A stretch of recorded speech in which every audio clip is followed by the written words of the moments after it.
우리 인간관계를 풀어가는데 굉장히 좋은 통찰을 줍니다. 인간관계도 외교부가 나설 때가 있고 국방부가 나설 때가 있는데 우리는 너무나 쉽게 국방부를 동원하죠.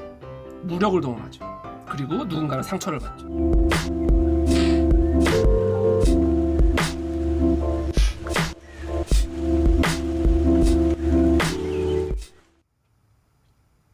자, 오늘 주제는 이제 인간관계에 대한 것입니다. 특히 이제 부부관계. 인간관계 중에서도 가장 긴밀하면서도 내밀하면서도 가장 힘든 관계가 어떻게 보면 부부관계라고 할 수 있죠. 자, 그래서 오늘 그 관계에 대해서 이 관계를 어떻게 풀고 이해하는 게 좋을지 여기에 대해서 좀 설명하고 싶은데, 사실 이제 그 인간관계 많이들 어려워하고 힘들어하시죠. 이것을 어떻게 보고 접근해야 될지. 그런데 의외로 우리의 인간관계를 대할 때, 이해하려고 할 때 그 나라 대 나라, 국가 대 국가의 관계를 비유를 해서 설명하면 이게 굉장히 이해가 잘 될 때가 있습니다.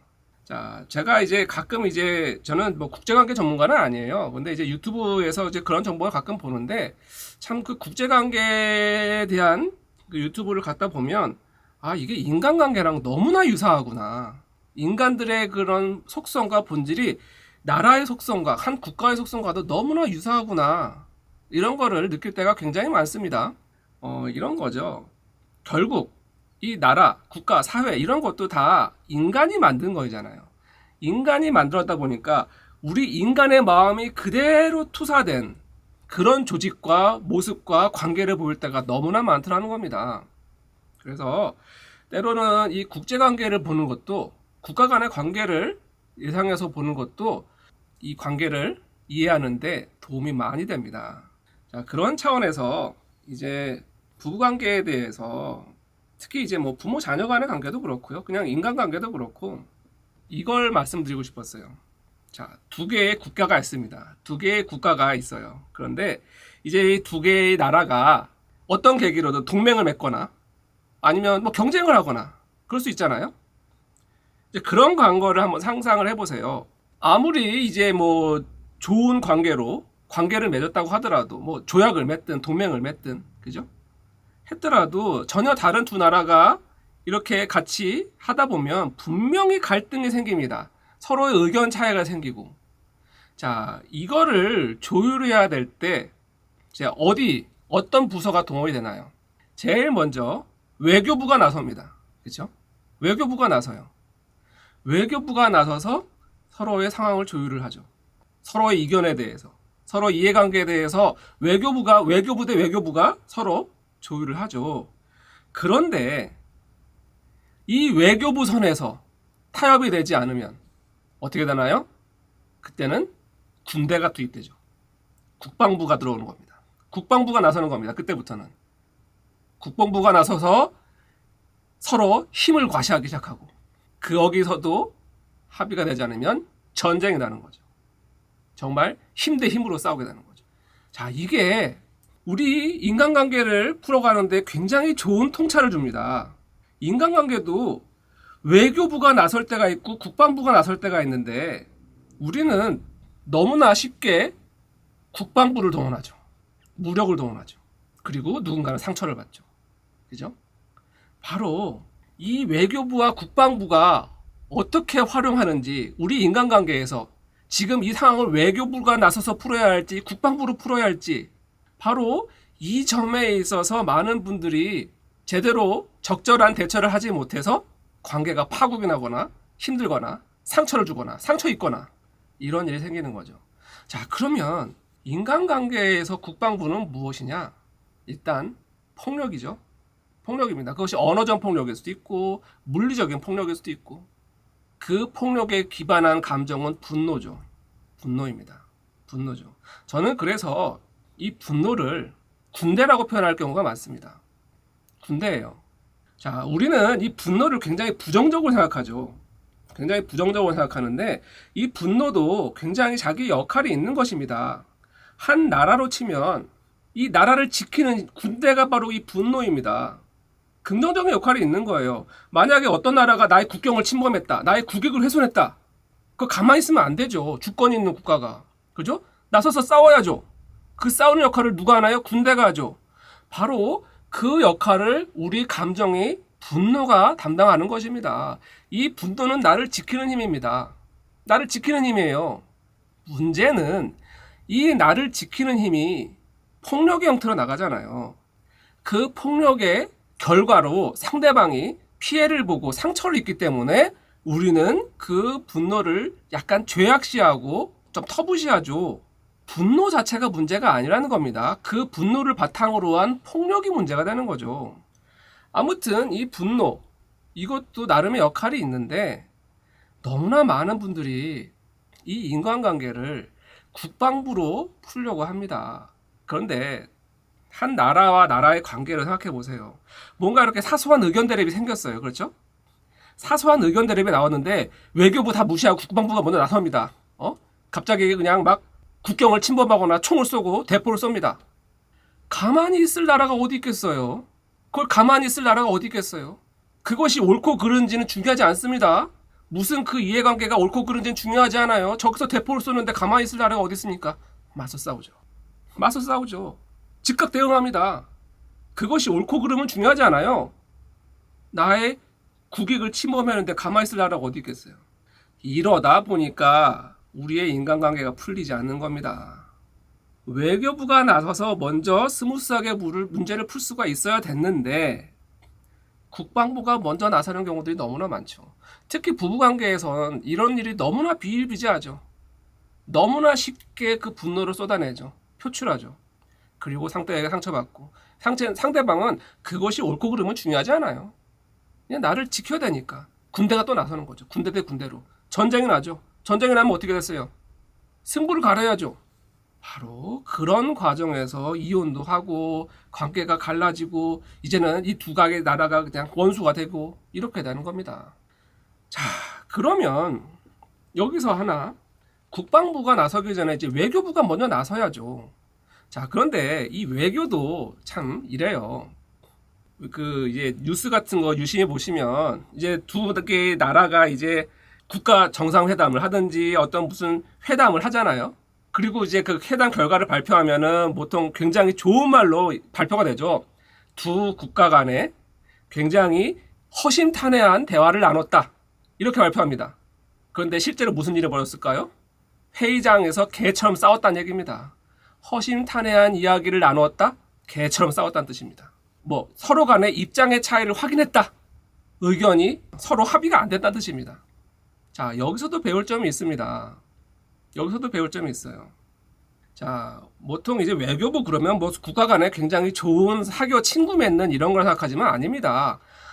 아주 미묘한 국가 간의 갈등을 조율하고 협상하고 밀당을 하는 그런 게 외교부죠. 그런데 그 외교부가 어떤 발표를 할 때 외교부 성명 같은 거 볼 때 굉장히 뭐 무슨 원색적인 단어 쓴 적 있나요? 다 이렇게 포장되죠. 아주 폭넓은 대화를 나누었다. 아주 깊은 서로의 입장 차이를 확인했다. 뭐 이런 식으로. 실상은 개처럼 싸우고 막 의견이 안 맞고 이랬음에도 불구하고. 이게 외교라는 겁니다. 이게 외교라는 거. 물론 속에선 뭐 싸우고 난리가 났고 뭐 의견 차이가 있었을지 모르겠지만 그것을 이렇게 좋게 표장해서도 표현할 수 있다는 것. 이게 외교라는 거죠. 자, 이게 또 부부관계에서 굉장히 중요합니다. 이게 중요해요. 존 가트맨 교수라는 분이 있습니다. 그 러브랩이라는 그 굉장히 유명한 연구실을 만들었고요. 아시는 분도 많이 있을 거예요. 이분이 한 정말 획기적인 연구가 있습니다. 획기적인 연구. 부부 사이의 대화를 15분만 들으면 이 부부가 앞으로 10년 안에 이혼할지를 94%의 확률로 예측을 할 수가 있었다는 겁니다. 12년이가 그럴 거예요. 12년 안에. 실제로 그 12년 동안 추적 조사를 해봤더니 그 예측 결과가 정말 94% 맞았습니다. 그 15분만 대화를 들어보면 이 부부가 12년 안에 이혼할지 안 할지를 94%의 확률로 예측할 수 있었다는 겁니다. 그 틀린 일부분도 행복하게 잘 살아서 그런 게 아니라 그냥 불행한데 참고 살고 있거나 못 참고 이혼해버렸거나 이런 것들 때문에 그 6%의 오차가 생겼던 거지 거의 100% 예측했다는 거예요. 15분 만에 대화를 들어보면. 이거 대단한 겁니다. 어떤 심리학적 연구과도 이렇게 적중률이 높은 예측은 하기 쉽지 않습니다. 대부분 이제 부부관계에서 이혼하는 부분들 사유를 들어보면 뭐 성격 차이, 뭐 이런 얘기를 하죠. 성격 차이다, 아니면 뭐 금전 문제일 수도 있고, 아니면 뭐 소위 말해서 한간에 떠드는 속궁합이 안 맞다느니 여러 가지 이유를 드는데 아니었다는 겁니다. 아니었다는 거예요. 그런 건 다 필요 없고 둘이 서로 어떤 방식으로 싸웠나, 이 싸움의 방식 때문에 94%가 이혼하더라는 겁니다. 정말이에요. 이거는 너무나 분명하게 증명된 거예요. 성격 차이 그런 거 없습니다. 서로 싸우는 방식, 말하는 방식의 차이 때문에 갈라지더라는 거예요. 어떤 말을 했기 때문에? 일단 네 가지, 그 가티맨 거스는 네 가지 말합니다. 비난, 너 때문에 네가 그랬어, 네가 잘못했잖아, 그런 거 있잖아요. 많이들 하죠. 당신은 맨날 그래, 항상 그래. 비난. 그리고 두 번째는 방어. 그게 뭐 내가 방어하는 거죠. 어떤 뭐 그런 거에 지적에 대해서 그게 뭐 내가 잘못한 거야, 방어하는 거. 세 번째가 가장 안 좋은 태도, 경멸, 멸시, 이런 말, 이런 거죠. 당신이 그러면 그렇지,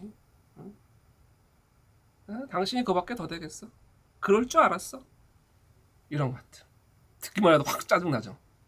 경멸, 멸시, 이것만큼 부부관계 안의 파국을 예측하는 좋은 것도 없었다고 합니다. 그 다음에 담쌓기, 그냥 확 무슨 말을 하든 무시해버리는 거죠. 뭐 각방을 쓰든 뭐 이런 식으로. 이 네 가지 방식의 싸움, 비난, 방어, 경멸, 담쌓기, 이 네 가지가 담겨 있는 말을 그 15분 동안 얼마나 쓰느냐를 분석해 보면, 아, 이 부부가 12년 안에 계속 살고 있을지 이혼해 있을지 94%의 확률로 예측할 수 있었다는 겁니다. 94%의 확률로. 대단한 겁니다. 대단한 거예요. 자, 그래서 아까 그 외교부의 얘기를 들었잖아요. 자, 그래서 우리가 뭔가 이제 갈등이 있으면 풀어야죠. 풀어야 됩니다. 풀어야 됩니다. 갈등을 두고 회피하는 거, 이건 담쌓기잖아요. 그죠? 회피하는 거, 이것도 좋은 거 아닙니다. 싸울 땐 싸워야 되죠. 그때 싸우는 것도 잘 싸워야 된다는 겁니다. 그 싸움을 할 때 이런 거죠. 그 보면 이런 부정적인 말과 긍정적인 말의 비율이 5대1, 그러니까 긍정적인 말이 5배는 더 많아야 된다는 거예요. 긍정적인 말이 5배는 더 많아야 이 관계가 10년, 12년 후에도 유지가 되지, 거기에 계속 막 부정적인 말이 쌓여있는 대화가 오간다 그러면 그 부분은, 그 관계는 오래가기 어렵다는 거죠. 자, 그래서 똑같은 말도 이렇게 공격적인 말로 해서는 이 관계가 유지되기 어렵다는 겁니다. 외교부 아까 얘기 들었잖아요. 외교부도 그래요. 이제 국방부가 나서기 전에 외교부가 나서야 되는데 이 외교부가 막 무슨 비난 성명을 냅니다. 막 무슨 막 말도 안 되는 욕을 하고 그런 막 막말을 한다면 이거 외교부는 있으나 마나한 거죠. 그죠? 자, 그러면 또 이제 국제관계에서 가장 중요한 건 주권이라는 개념이 있잖아요. 주권. 주권. 이것도 있습니다. 그래서 그냥 참고만 사는 것도 능사는 아니라는 겁니다. 뭔가 이렇게 당했으면 정당한 대응을 해야 되죠. 한번 이렇게 생각해 보세요. 이게 인간관계에서는 이게 너무나 당연하다고 생각되는데 국가 간의 관계라고 생각하면 이게 느낌이 다릅니다. 아니, 한 국가에서 자꾸 막 어떤 나라의 막 이권을 뺏어갖고 막 내정 간섭하고, 야, 너 이래라 저래라 하고 그런다 생각해 보세요. 그 나라가 가만히 있으면 이 나라가 정상인가요? 아니잖아요. 그죠? 왜? 우리는 너무나 강력한 그 주권이라는 개념이 있잖아요. 한 나라의 주권이라는 개념. 그런데 왜 이게 인간관계에서는 그걸 자꾸 강가를 할까요? 나의 주권, 나의 존엄감. 그냥 그렇게 당하고 참고만 사는 것도 해결책은 아니라는 겁니다. 그건 담쌓기처럼 되는 거죠. 관계는 더 차단돼 버리는 거예요, 그러면. 그래서 외교부가 나서야 된다는 건데, 이 외교부가 나설 때도 아까 말했던 것처럼 굉장히 공격적이지 않은 말을 해야 되는 거죠. 자, 그래서 이게 꼭 부부관계가 아니라 모든 인간관계도 그렇습니다. 특히 이제 자녀와의 관계도 그렇죠. 자녀와의 관계. 자녀도 하나의 나라라고 생각해 보세요. 자녀도. 근데 우리 부모님은 너무 이것을 이렇게 상하관계로 보려고 하게 되죠. 그러다 보니까 너무나 쉽게 이 아이를 대할 때도 국방부를 동원하죠. 소리 지르고 여러 가지 뭐 체벌이란 이름으로 폭력을 하기도 하고. 그래서 아이를 대할 때도 혹시 내가 지금 이 아이를 국방부로 처리하고 있나 외교부로 처리하고 있나, 그리고 내가 상대방을 대할 때 이런 거예요. 늘 우리는 과유불급이라고 하죠. 균형이 필요한 겁니다. 예를 들어서 어떤 사람들은 너무나 많은 국방부를 써서 너무나 많은 분노와 이런 걸 썼기 때문에 문제가 된 사람들은 그걸 점검해 봐야 되는 거죠. 아, 내가 외교부로 풀 수 있는 걸 너무 국방부로 풀었나? 그걸 생각해 봐야 되는 거고요. 또 반대로 어떤 사람들은 너무나 이렇게 조금 당하는 피해자 입장이라면 혹시 내 외교부는 책임을 방기하고 있는 거 아닌가? 나는 나를 너무나 조금 과소평가하거나 나를 사랑하지 않는 건가? 이런 것도 한번 고려해 봐야 되는 거죠. 이게 국가 간의 관계로 생각하면 너무나 명쾌한데 이게 인간 대 인간으로 생각하면 참 너무나 흐려지고 무뎌지고 이해하지 못하거나 그냥 방치하는 경우도 생기는 것 같아요. 그래서 오늘 이 얘기를 꼭 하고 싶었어요. 뭔가 이제 인간관계를 풀 때 내가 너무 국방부를 동원하고 있는 건 아닌지, 아니면 나의 외교부는 너무나 나의 주권을 외면하고 있는 건 아닌지, 아니면 나는 너무나 고립된 관계를 살고 있는 건 아닌지. 우리는 다 더불어 살아야 되는데 이렇게 한 국가가 마치 그 대원군의 세국정제처럼 하게 되면 그 나라는 거기서 계속 소멸할 수밖에 없는 거잖아요. 왜냐하면 우리는 이렇게 더불어 소통하면서 교육도 하고 해야 거기서 더 많은 부가가치와 그렇게 서로의 윈윈하는 관계를 맺을 수 있는 거니까.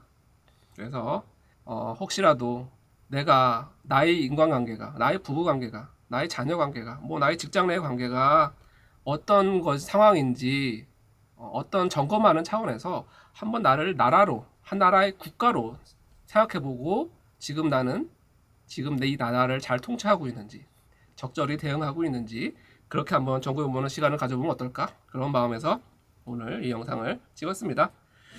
그래요, 뭐 좀 가볍게 하는 내용으로 진행을 했고요. 좀 전달 잘 됐으면 좋겠네요.